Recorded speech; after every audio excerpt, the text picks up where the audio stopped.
terima kasih.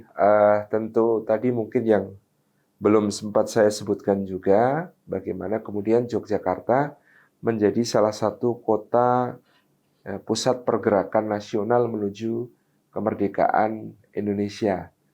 Jadi bagaimana kemudian meskipun Sarekat Islam berdiri di Surakarta dan mengalami kemajuan ketika dipimpin H.S. Cokro Aminoto di Surabaya, pada akhirnya H.S. Cokro Aminoto, Haji Agus Salim, Raden Mas Suryo Pranoto memindahkan pusat pergerakan syarikat Islam itu ke Yogyakarta ketika mulainya ada penyusupan Syarikat Islam Merah atau unsur-unsur komunisme yang kemudian berpusat di Semarang. Jadi dari Surabaya kemudian dipindahkan ke Yogyakarta.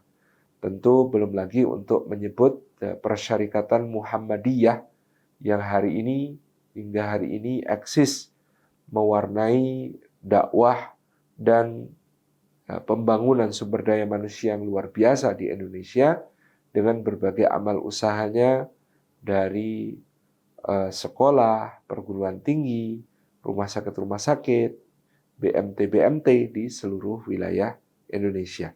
Itu juga lahir di Yogyakarta dengan diasasi oleh Kiai Haji Ahmad Dahlan.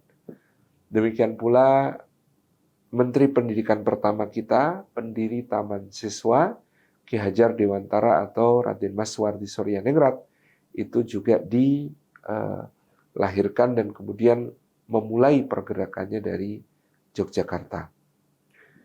Dan banyak lagi organisasi-organisasi pergerakan dan kemerdekaan lainnya yang kemudian lahir di Yogyakarta.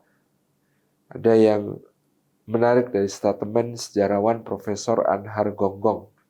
Beliau pernah mengatakan pergerakan nasional itu lahir di Yogyakarta, besar di Jakarta, dan kemudian biasanya mati di Bandung karena kemudian pada waktu itu penangkapannya terjadi di Bandung, termasuk Insinyur Soekarno yang ditangkap dan dipenjarakan di Bandung. Ini yang menjadi ciri khas dari Yogyakarta untuk terus melahirkan orang-orang yang punya kontribusi kepada bangsa dan negara.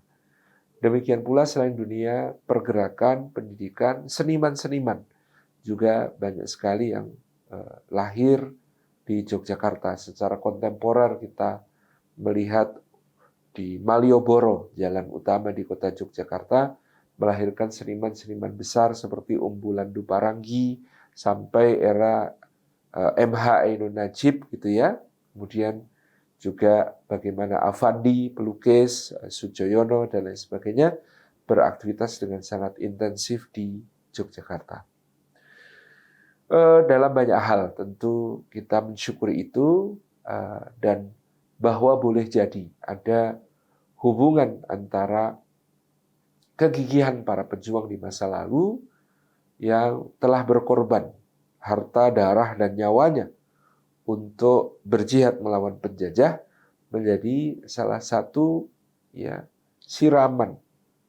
Darah mereka menyirami bumi di sekitar Yogyakarta. Kalau kita lihat peta perang di Ponorogo, berbagai pertempuran besar terjadi di wilayah-wilayah yang hari ini disebut sebagai Bantul, Sleman, dan juga Kulon Progo di wilayah daerah istimewa Yogyakarta. Di situ para syuhada menumpahkan darahnya. Di situ para syuhada menyuburkan bumi dengan pengorbanannya. Maka ini juga mungkin bisa menjadi salah satu sebab di Yogyakarta selalu tumbuh berbagai hal untuk memajukan umat maupun bangsa, termasuk yang tadi disebut-sebut di antaranya bagaimana Masjid Jogokarian sebagai sebuah masjid kampung yang sederhana merintis dakwah manajemen masjid dan dakwah kemasjidan yang kemudian bisa menjadi sebuah modeling bagi masjid-masjid lain.